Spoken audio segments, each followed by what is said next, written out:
Hello everyone and welcome back to another video from Crazy Gamer. In this video, I'm going to show you how to delete your account on Among Us game. So let's get started right away.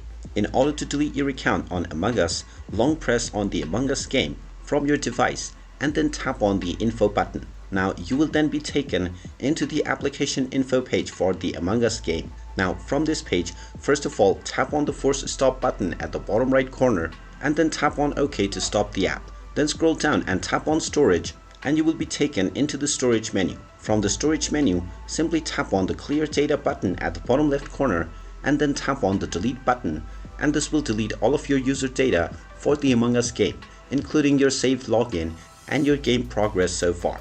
And now after this step, if you open up the Among Us game once again, you will need to once again log into your account and start from a new game. And there you have it. That is how easy it is to delete your current account on the Among Us game. If you find this video helpful, make sure you hit that like button and subscribe to our channel if you haven't done so already.